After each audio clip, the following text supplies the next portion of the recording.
Let's unbox the Funko Pop vinyl, a deluxe scene of Darth Vader versus Luke Skywalker from Return of the Jedi.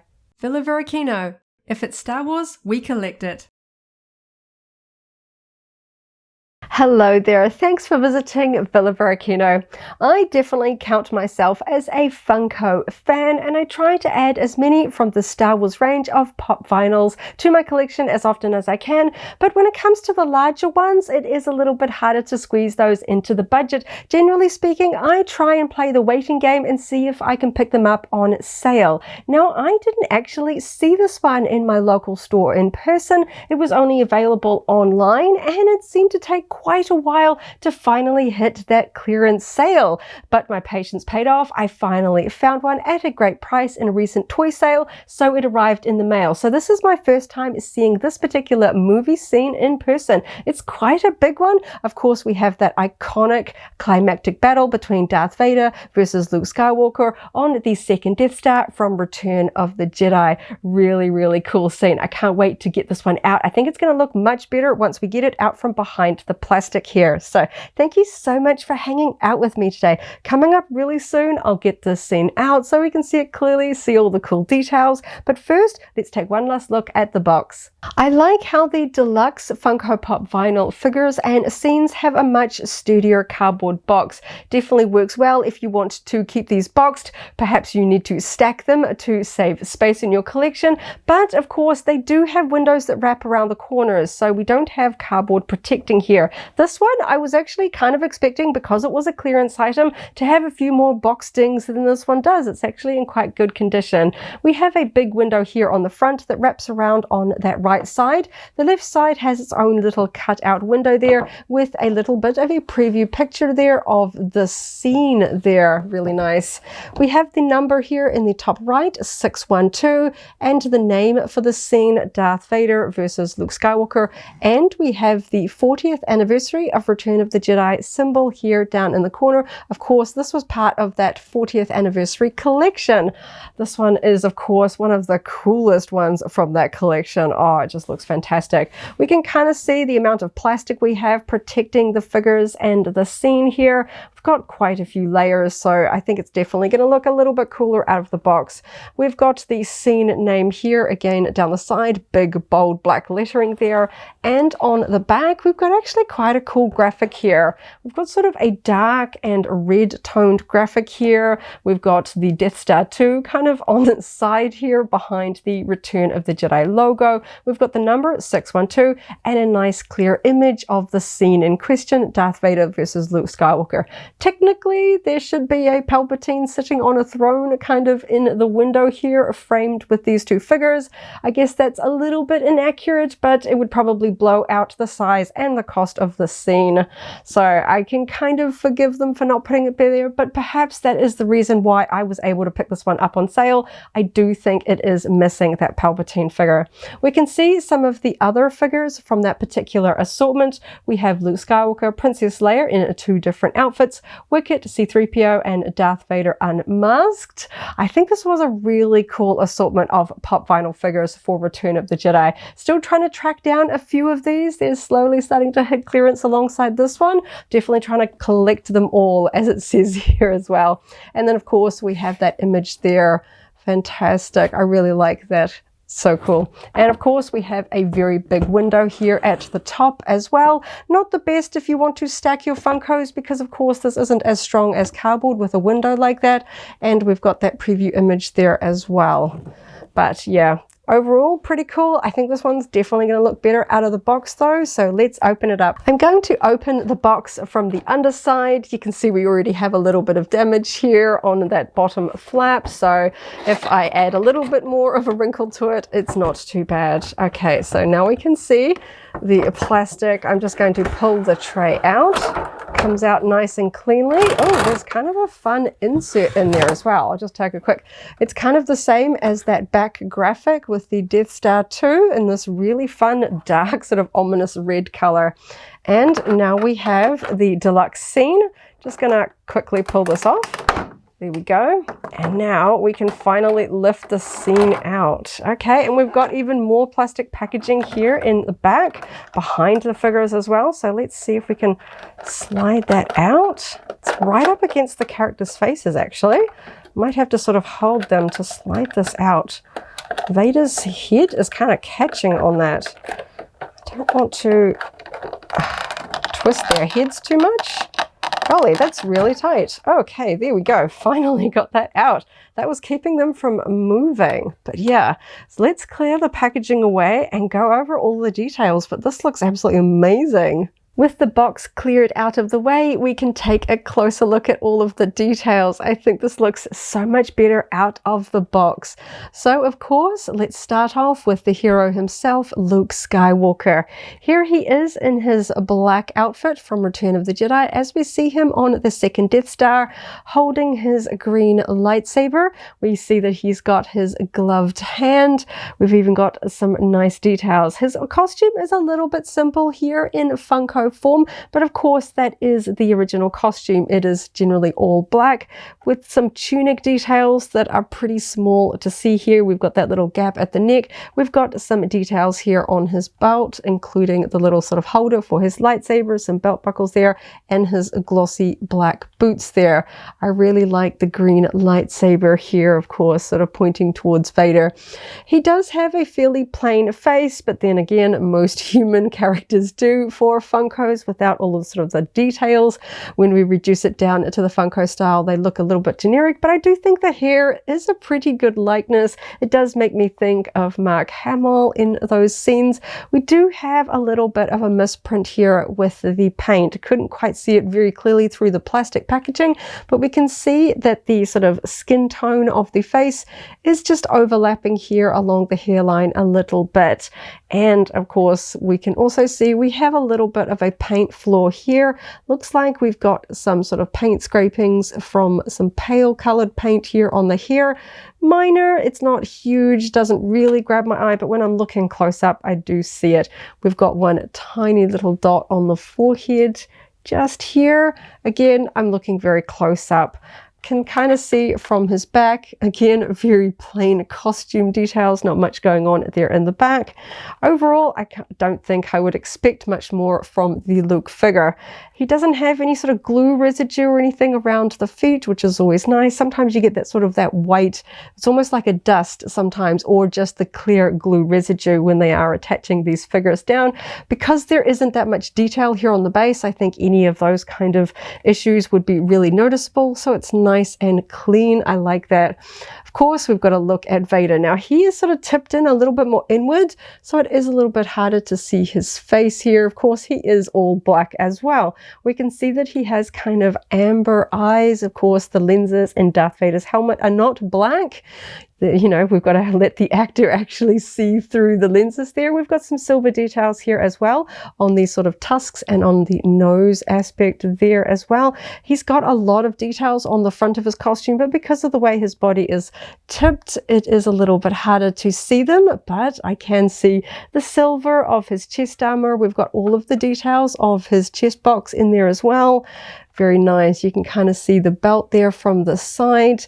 And I think it's kind of fun. We can even see the grill on the underside of his helmet under there. Really nice. Of course, his red lightsaber. It looks a little bit shorter than Luke's, to be honest. When I'm sort of putting these, you know, because they are posed facing each other, Luke's looks to look just a little bit longer and a little bit more of a pointed tip than the Vader one. Just a little bit of an interesting quirk there. Of course, from the back, we've just got his cape swooshing down there. Looks really nice. We've got the back of his helmet. It's obviously a little bit more of a squared off look. Again, we've got that Funko styling coming into play. I kind of wish that the characters were posed a little bit closer together. Thinking about the Duel of the Fates scene of those three slices, I was really surprised at how close the lightsabers and the characters were when I assembled all three pieces here. Because we don't have a third character, Emperor Palpatine on his throne, actually physically part of this set, the gap here looks a little bit more obvious. I think it would be fun, particularly because we know we do have them clashing sabers in this scene, that they would be posed just a little bit tighter together. And I think that really does feel like Funko want you to go buy the 40th anniversary figure of Palpatine on his throne and put it in there, which is kind of odd. It really should be included. You know, just raise the price on the set a little bit and just put him in there because it feels so empty. So for the sake of just a little bit of comparison, because I don't have that Return of the Jedi version, I have got one Palpatine Funko that I do have on hand. This is the comic art version, number 573. That I unboxed previously. I think this one's super cool. He's got his lightning there. I'm just going to see if I can get this one to stand in the background. I know the Return of the Jedi one, he is sitting down, so he'd be a little bit shorter, but it does actually include a standard base, and you can see he's just kind of overlapping the front of the stairs here a little bit, but I can actually get him to sit in there. So I don't see why, with the size that they have here, that already looks kind of just cooler. So if we actually had just the chair mounted on the base with Palpatine sitting on it, I think this one would have just looked cooler, especially because we've got this gap here at the front. The space between the sabers looks like it's deliberately put in there so that we can see a third character in the back. I think that that's really odd. So I'm hoping that maybe the 40th Return of the Jedi Palpatine will perhaps fit in this space, even if he is overlapping on the stairs there a little bit. That's certainly probably how I'm going to be getting it, but I don't like the fact that I've got to go off and buy something to complete this scene. If we're going to do scenes, either do it in pieces like the Phantom Menace scene or do it all in one piece. I don't mind paying extra because I've got to go track down a Palpatine to put in the scene anyway, so I'm going to be spending extra. That seems like an unusual choice because I think this looks really cool with Palpatine in there. Of course, this one is very vibrantly colored because he is a comic version, so we'll just pop him out there and it already looks kind of like a big gap. It's a real shame. I know we've got the Death Star window here. It's iconic. It looks cool. Not as cool as Palpatine though. The paintwork on the back window here is nice. There is a very small little scratch here. It's not even really worth showing close up. It's really minor and it's probably going to be hidden by Vader in terms of the eye line anyway. I like the fact that it's kind of deep. It curves in here. It's not flat. The stairs are, you know, raised a little bit here, not by a lot. We can see that it's pretty much hollow underneath. We can see that shape there sort of echoed on the back here. Nothing much, but I'm kind of impressed that they have sculpted this with the black and grey detail. This is textured in the fact that it's not just flat. You can see that there is the black parts are recessed. So I'm not quite sure why they decided to go through all of this sculpting and paintwork when we don't have that third figure. It seems like odd because most of the other scenes just have a flat back. We do have the visible screws here across the bottom as well. So it's not like you would use the side for display. You know, we're not going to go and put Palpatine in front of this window. It's very clearly the back of a scene with those visible screws. The underside is plain grey. We've got the copyright text there and more visible screws. We can see where the steps are on the underside as well. It's kind of funny, the paint job on the back is actually pretty good. We've just got that one little scratch here on the front. On the whole, the black is nicely lined up with the sculpting detail of those front windows. And yes, it's just a little bit of a shame of the hairline of this Luke figure in particular. Had I seen this in the store, I might have, you know, been able to decide whether this bothered me enough to buy it on the spot. Because I bought this one on clearance online, you kind of have to gamble and take what you get in the mail. And it's a little bit of a shame, but I've seen worse. And for the price I paid, it was a significant discount. I can't be, you know, complaining too much. Otherwise, I would have bought it full price. You know, we've got a nice raised Star Wars logo here. Personally, I'm not a fan of when they paint the Star Wars logo. It generally looks like it's done by hand, and the accuracy and cleanliness of the paint application varies a lot. This one is not too bad. It doesn't sort of completely run over the edges, but still, I kind of like it when it is just all one color, say the gray here, or perhaps just paint the whole front plaque like a silver metallic. Generally speaking, on the standard Funkos like the one I had earlier, it is a printed Star Wars logo. It's not done by hand, it's not raised, it's simply sort of applied almost like a decal or digital printing there on the base. These ones, they just look a little bit less sort of refined because it is hand done. So this one's not too bad. I've certainly had ones that have been a little bit more wonky, and I'm not a fan of that. It just seems like an extra step that's not really necessary. I don't know why they can't just do these as a flat plaque and do the same printing like they do on the standard Funkos. I felt like that would be easier and cheaper, so I'm not sure why they do the raised one. Overall, I like this set. I do think it's missing the Palpatine though. I don't know why they decided not to do that and just bump the price point up. You gotta realize that Funko collectors by now are used to paying a bit more for specific pieces. There are no strangers to convention exclusives, retailer exclusives. It's not cheap or easy being a Funko collector, so I don't know why they think that perhaps a third figure in a scene would have been too expensive, or if collectors wouldn't pay that. I think that would have made this so much better just to have Palpatine sort of grinning menacingly here in the background on his throne as part of it. I know personally, for me as a Star Wars fan and Funko collector, I still would have bought the separate second one in the standard single boxes, even though he would appear in the scene as well, just the same way that I would buy a Darth Vader or a Luke Skywalker pop separately as well. To me, they're different. I would still be buying them, so I don't know why he wasn't included. That's my main sort of nitpick about this particular set. Otherwise, it was a cheap, affordable price point for me. I was excited to get a big scene. I want more scenes in my Funko collection, so I'm happy that I finally have it. A bit of a wait, but it paid off. I was able to get it on sale. So yeah, this was fun. Very happy to finally get it out of that big box. I can put that big box into storage and put this one on my display shelf. It is a bit deeper than a standard Funko box, so it's definitely going to take up a lot more space. But I think it looks so cool. Definitely going to have to find the spot to put this one.